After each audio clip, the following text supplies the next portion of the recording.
Well, hello there, my friends, and good evening to you all. Welcome to Carpo's channel.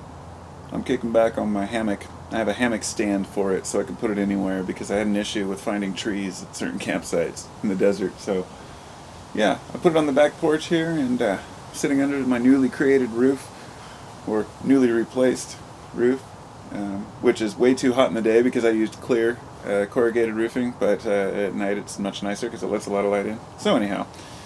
Maybe I should start off with that. I'm making this video basically of why is everything a piece of shit? Why are goods not even goods anymore? Why are goods bads now?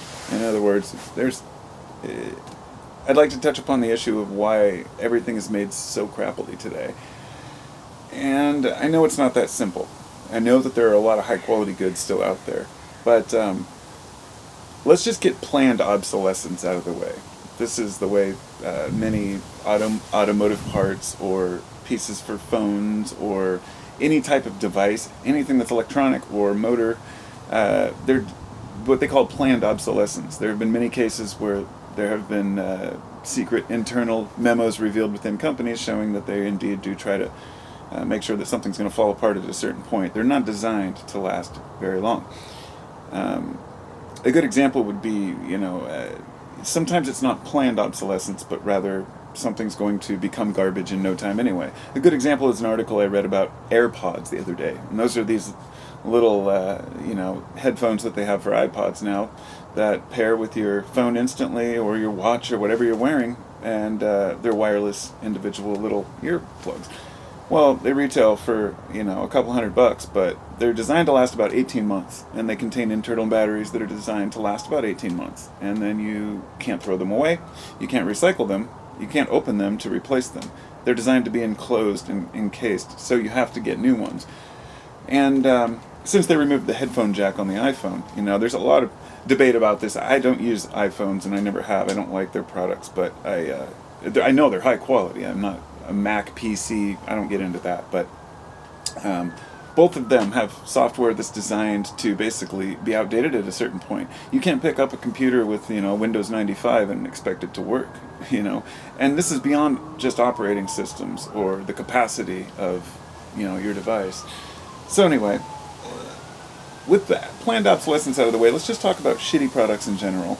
There's a demand versus inflation thing. This is what I realize, of course. Since I was born, population's about doubled on the planet.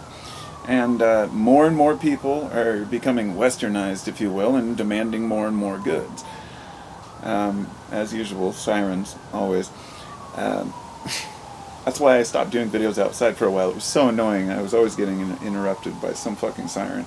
So anyhow, demand versus inflation, the fact that a lot more people want goods, and it's more difficult to produce enough quality goods at the price people demand. People want to keep it at the price they've always paid, and that's just not compatible with the way that we abuse our monetary system. But so anyway, there's still good quality out there. It's just rare, and it tends to cost a lot of money, and that's really not much different than it was in the past. A lot of products did cost more, and there have become more affordable products because of it. But the downside of this is all the waste that it creates. I'm going to give you a few examples of things that have become shittier. There was the stereo wars of the 70s. I have several different Sansui, Kenwood, Pioneer, all these different silver-face receivers, they call them. And these were, for example, there's one called the Sansui 10, I think it's the 1080 dB, if I'm not mistaken, something like that. 1080 something. Anyhow, it's been a while, but it was like their flagship stereo receiver amplifier. Thing weighs whatever, 60 pounds, 50 pounds, and it still sells for about retails. If you have one that's refurbished, totally fixed up, you can get $1,000 for it. And when it came out, it wasn't, if I'm not mistaken, around the same price, or at least by inflation standards, I think it was less, but the point being that it's still in demand, even though there's a lot of more modern stereos that you could buy that have many more features. It's because of the quality of the components, the sound. It's more than just the beauty of having a vintage stereo. Needless to say, the caps need to be replaced sometimes. They do fall apart. But the fact is, back in the 70s, especially the mid-70s to late, a lot of companies were competing to be the ones that were recognized. And because of this, they used a lot of parts and pieces of high quality, and they spent a lot of money and time hand building their stereos, which, you still have to build them by hand today, but it was done in a way, as a way of saying, let's show what we can really do. And sometimes they didn't even break even hardly because they were trying to make their brands go through. The same thing happened with many of the television brands. They wanted their brand to shine through. Well, now we have all these shitty stereos that fall apart. You go down into something like Best Buy and you buy one of their Insignia model amplifiers or something. Looks like any other stereo. They might even add weight just to the platter to make it feel like it's got more guts, but the things are just garbage, They just sound like crap and they fall apart pretty easy. Sometimes some they may last, but you don't buy them expecting to last years. And a good example is Magnavox televisions. Absolutely hate them. I've had some in the past and they were phenomenal, way long ago, but then they went to total shit. Every one I bought of the newer TVs fell apart. In fact, I broke down and bought a 54-inch, 50-inch TV, whatever, about a year and a half ago. I think I got the floor model for like $300. It was like, I don't know, 60% off or something. I was like, all right, I'm going to buy this. Just after a year, the screen craps out. And I look it up, and it's just a common problem with these TVs. And this was I can't even remember the model of the TV, but it's a really popular one, and or Vizio, yeah. I found out this is just common with all these damn things, and so it's frustrating for the consumer, not just for the money that you pay, but because I'd rather pay more up front and have something to last. But just because you pay more money doesn't mean it's going to last, and that's the problem that we're facing right now. Another good example besides stereos and TVs is pots and pans. Anybody who goes out and buys pots and pans for their house, you could still buy good pots and pans, but generally, even if you buy ones with quality Teflon or just stainless steel, the handles fall apart and go to shit. I have a set of Lustercraft pans that were passed down from me from my mom, and if I'm not mistaken, my mom and dad got it either from her mom or when they first moved in together. But Lustercraft was a brand of pans that people would go around and sell. I don't know if they did it, the door-to-door kind of, or like where they'd have the people meet up at a house and do the home sale Tupperware style, but they're phenomenal pans. And I've never had a handle fall off. Maybe a screw came loose one time, but I've never had one break. And I've abused the hell out of them, left them on the stove, scrubbed them to no end. Just really well built. And so all these other pans have come and gone while those ones have been with us for 20 years or so. But then there's three important ones. Like I could go on and on. Tools. Anybody, if you're a carpenter out there, you know that if you're at a garage sale and you see an old chisel or old hammers or screwdrivers, they're always really high quality vanadium steel or chrome steel, and they're quality tools that last, obviously, because they're old and they're still being used and for sale. You buy a modern screwdriver, the handle fucking breaks the first time you use it, and it's just so much waste. But there's three key ones. There's food, there's housing, and there's clothing. Very important things to us all. The food quality is going to shit, but there's still good food, of course. But the housing, the quality of the housing and the houses that are being put up. I was a carpenter for years, so I know I've built houses and I've seen how the components that they're using, the type of OSB instead of plywood, in some applications where it'd be better to use plywood and vice versa, or cutting corners on insulation, whatever it might be. But these houses, they can be very energy efficient, but built like pieces of total crap, and they're not designed to last as long as you would think. Even though the tools are available. In other words, in the past we had what we had to work with. Now we have a lot more options. But we're always trying to skimp by and just use the smallest amount of materials, for every project. Clothing is a big one.